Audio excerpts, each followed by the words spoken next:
जंगल में पक्षियों के लिए एक स्कूल बना हुआ था। उस स्कूल की प्रिंसिपल थी मही चील। वो बहुत ही सख्त प्रिंसिपल थी। फीस के मामले में वो और भी कठोर थी। उस स्कूल में टूनी चिड़िया अध्यापक के पद पर काम किया करती थी। वो बहुत ही नेक अध्यापिका थी। विद्यार्थियों को बहुत ही अच्छे से पढ़ाया करती थी। इसीलिए टूनी चिड़िया वहीं पर रहा करती थी। बच्चों के लिए स्कूल में विशेषकर एक वाहन भी रखा गया था। हर दिन सभी विद्यार्थी उसी वाहन में बैठ स्कूल आया करते थे। टूनी उन सभी विद्यार्थियों को पाठ पढ़ाया करती थी। तुम में से कईयों ने फीस नहीं भरी है। कल अगर तुम अपने साथ फीस नहीं लेकर आए तो तुम्हें वाहन में चढ़ने की कोई जरूरत नहीं। तुमने स्कूल की फीस भरी तभी तुम स्कूल आ पाओगे, वरना। जैसे ही चील ने ये कहा, सभी ने हाँ में अपना सर हिलाया। तुम पिछले कई महीनों से फीस ठीक से नहीं भर रही हो, फिर तुम्हें स्कूल में आने किसने दिया? टूनी जी, कल से आप इसे स्कूल में नहीं आने देंगी।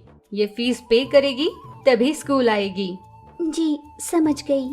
मही ने ऐसा आदेश दिया और वहाँ से चली गई। शाम हो गई थी। स्कूल खत्म होते ही सभी विद्यार्थी वाहन के इंतजार में बाहर खड़े थे। तभी वहाँ पर स्कूल का वाहन आया। सभी बच्चे उसमें चढ़ने लगे थे कि मही वहाँ पर आई। तुम वाहन में बैठकर घर नहीं जाओगी, अपने आप ही चली जाओ, तभी तुम्हारी समझ में आएगा। पैसे भरो या फिर स्कूल मत आओ। बेचारी लूसी कबूतर की बेटी उड़ती रुकती हुई अपने घर चली गई। घर पहुंचकर रो रो कर उसने अपनी माँ को सारी बात बताई। तुम्हें कल से स्कूल जाने की कोई जरूरत नहीं, हमने पैसे नहीं भरे ना। अगले दिन अध्यापिका टूनी उनके घर आई। आज तुमने अपनी बेटी को स्कूल क्यों नहीं भेजा? वो बहुत ही होनहार विद्यार्थी है। ऐसे में बिना स्कूल भेजे उसे घर पर क्यों रखा है? मैडम जी अब सही कह रही है। अब फीस भरने की हमारी हैसियत नहीं है, इसीलिए मैंने उसे स्कूल नहीं भेजा। ये पैसे रख लीजिए और कल स्कूल में भर देना और उनसे कहना कि बाकी पैसे आप बाद में दे देंगी। पहले तो लूसी कबूतर इसके लिए मना कर रही थी। वो मना नहीं कर पाई। अगले दिन जाकर लूसी कबूतर ने स्कूल में पैसे भर दिए। लूसी कबूतर की बेटी हमेशा की तरह स्कूल जाने लगी। मही चिल ने लूसी कबूतर को बाकी फीस भरने के लिए दबाव डाला, पर लूसी कबूतर के पास पैसे ना होने के कारण उसने फिर से अपनी बेटी को घर पर ही रखना शुरू किया। टहनी पर बैठी आते जाते वाहन को देख मन ही मन दुखी हुआ करती थी। दिन बीत रहे थे। फिर बरसात का मौसम शुरू हो गया। हर दिन बरसात होने लगी थी। बरसात का मौसम शुरू हुआ है ना, बहुत बरसात होने लगी है। कुछ दिनों तक के लिए छुट्टी रखनी होगी, वरना बच्चे बहुत परेशान हो जाएंगे। आते भी स्कूल के वाहन में ही हैं और जाते भी उसी में हैं। भला उन्हें क्या दिक्कत हो सकती है? तुम्हें किसी भी हाल अपना काम जारी रखना है, इसमें कोई रुकावट नहीं आनी चाहिए। यूँ बड़े सख्ती से कहने पर टूनी चिड़िया कुछ न कह पाई। बरसात तेज होकर क्लासरूम में भी पानी आ जाता, पर फिर भी टूनी चिड़िया को मजबूरन पाठ पढ़ाना पड़ता था। पर अचानक बरसात इतनी ज्यादा होने लगी, तब जाकर मही ने टूनी को छुट्टी दी। टूनी अकेली उस स्कूल में ही रहने लगी थी और फिर उसने बाढ़ का रूप ले लिया। टूनी अकेली बहुत घबराई हुई थी। उसकी मदद करने वाला वहाँ आसपास कोई नहीं था। वो घबरा कर प्रिंसिपल को कॉल करना चाहती थी, पर वहाँ पर सिग्नल्स काम नहीं कर रहे थे। मैंने प्रिंसिपल को तभी कहा था कि मुझे घर भेज दे, पर उन्होंने मेरी एक न मानी। यहाँ तो यूं ही पानी भरता रहेगा और मैं यहाँ से कहीं भी नहीं जा पाऊंगी। दूसरी ओर लूसी कबूतर और उनकी बेटी आपस में बात कर रहे थे। हमारे स्कूल में जरूर पानी आ गया होगा। ना जाने हमारी टूनी टीचर का क्या हाल होगा। माँ, क्यों ना हम एक बार जाकर उन्हें देख ही ले? इतनी तेज बरसात में? भला क्यों बेटा? हाँ माँ, उन्हें सच में हमारी सहायता की जरूरत होगी तो बाद में जाने का कोई फायदा नहीं होगा ना माँ। फिर वे दोनों अपने साथ छाता लिए स्कूल की ओर जाने के लिए निकले। तब तक स्कूल में बहुत ऊंचाई तक पानी आ चुका था। बचाइए, कोई मुझे बचा लीजिए। तभी माँ बेटी उसके पास पहुँचे और उसकी मदद कर अपने घर लेकर आए। टूनी चिड़िया सुरक्षित उनके घर पहुँच गई। आप दोनों का बहुत धन्यवाद। अगर आप दोनों समय पर नहीं आते तो मैं नहीं बच पाती। यूं टूनी चिड़िया उनका आभार मानने लगी। आप हर समय भगवान की तरह मेरी बेटी की सहायता करते आ रहे हो। उसके सामने हमारी सहायता बहुत छोटी है। फिर बरसात के थमने तक टूनी चिड़िया उन्हीं के साथ रहती हुई। बरसात के थमने से स्कूल शुरू हो गया। अब से मैं इस स्कूल में नहीं रहूंगी। आप मेरा वेतन बढ़ा दीजिए। मैं कहीं बाहर रह लूंगी। यहाँ रहने में मुझे बहुत परेशानी होती है। पर मही चिल ने उसकी बात नहीं मानी। नहीं, मैं तुम्हारा वेतन नहीं बढ़ाऊंगी। तो ठीक है, मैं अब से यहाँ काम नहीं करूंगी। स्कूल की नौकरी छोड़कर टूनी ने लूसी के घर में ही एक छोटी सी पाठशाला खोली। उस पाठशाला में गरीब परिवार से आए बच्चों को बहुत कम फीस में वो पाठ पढ़ाने लगी, जिससे वो इतनी ज्यादा डेवलप हुई कि उसने अपना एक बड़ा सा स्कूल खोल दिया।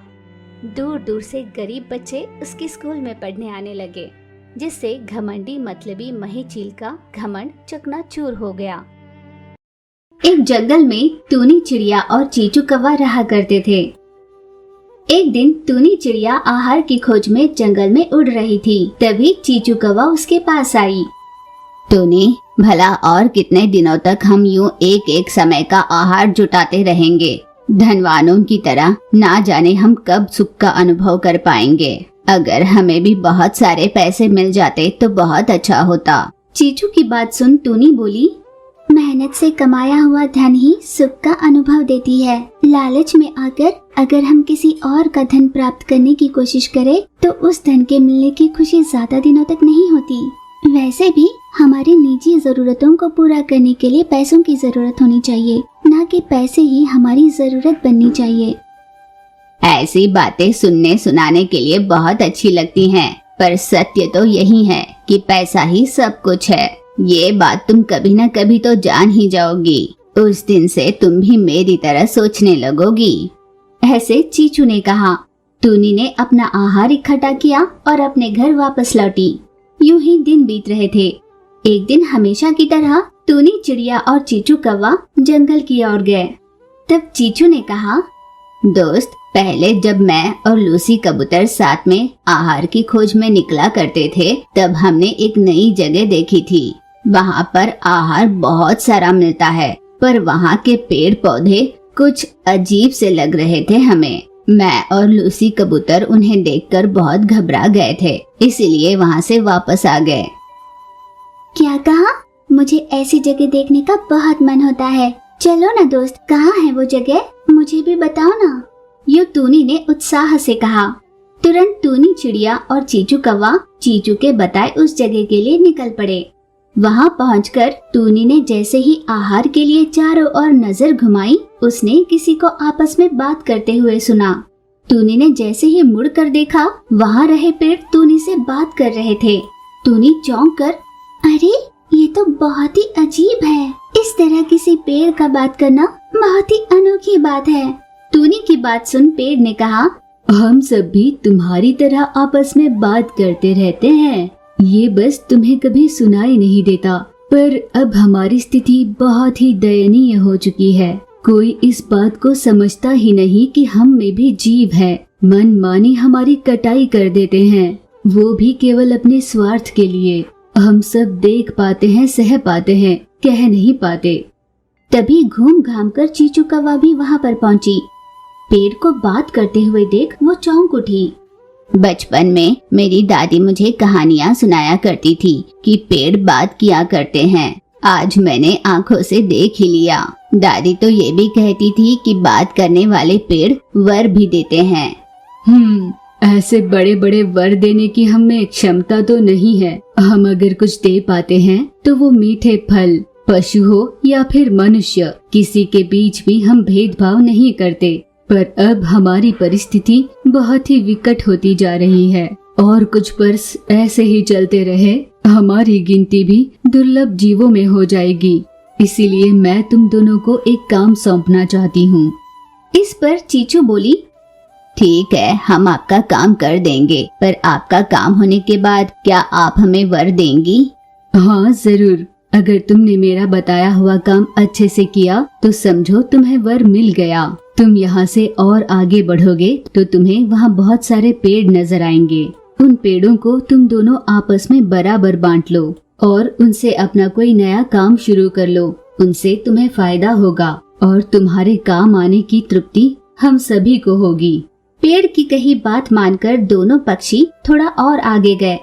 वहाँ पर रहे कई पेड़ों को दोनों ने आपस में बांट लिए।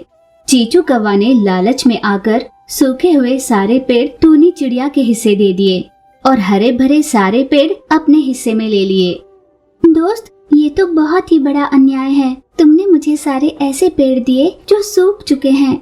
तुम ही तो हर बार ये कहती रहती हो ना, जिसके हिस्से भगवान ने जो लिखा है वही उसे मिलता है। तो हो सकता है ये सारे पेड़ तुम्हारे ही हिस्से आए। फिर भी टूनी जो उसके हिस्से आया उसी में खुश होते हुए पास में ही रही एक नदी से मटके भर पानी लेकर आया करती। हर पेड़ की जड़ों में पानी दिया करती। इस तरह नियमित रूप से टूनी हर दिन पेड़ों में पानी देने लगी। एक दिन जब टूनी पेड़ में पानी दे रही थी तब चीचू कौवा अपने साथ मही चील को ले आई। टूनी, ये मही है, ये बहुत बड़ी व्यापारी है। इनकी बहुत बड़ी फैक्ट्री है जहाँ पर ये लकड़ियों से तरह तरह की चीजें बनाती हैं। मैं इन्हें यहाँ पर इसलिए ले आई हूँ ताकि मेरे पेड़ बेच सकूँ। तुम भी अपने सभी पेड़ इसे बेच दो, तुम्हें भी बहुत पैसे मिलेंगे। मैं इन पेड़ों को बेचकर मिले पैसों पर जीना नहीं चाहती। मैं स्वस्थ हूँ, मेहनत कर अपने लिए खुद पैसे कमाऊंगी। इस तरह टूनी ने जब कहा, चीचू चिढ़कर बोली, कुछ समय के लिए अपने इन नीतियों को बाजू में रख कर सोचो। यूं चीचू ने कहा। वो रात बीत गई। चीचू कौवा एक एक कर अपने सारे पेड़ बेच रही थी। बहुत कम समय में उसके पास रहे सारे पेड़ खत्म हो गए। पर नियमित रूप से टूनी के हर पेड़ में पानी देने की वजह से अब पेड़ हरे भरे हो चुके थे। तुम्हें इतनी मेहनत करने की क्या जरूरत है? आज तक तुमने इन पेड़ों से 1 रुपया भी नहीं कमाया और मुझे देखो, मैंने कितने पैसे कमा लिए। यूं चीचू ने बड़े शान से टूनी से कहा। टूनी ने चीचू को जवाब में कुछ भी नहीं कहा। कुछ महीनों बाद टूनी के सभी पेड़ों पर फल लग गए थे। वो बहुत ही मीठे फल थे। उस समय तक चीचू कौवा के पास सारे पैसे खत्म हो चुके थे, पर टूनी फलों का व्यापार कर बहुत पैसे कमाने लगी थी और दूसरी ओर चीचू पहले की ही तरह 1-1 रुपए के लिए तरसने लगी।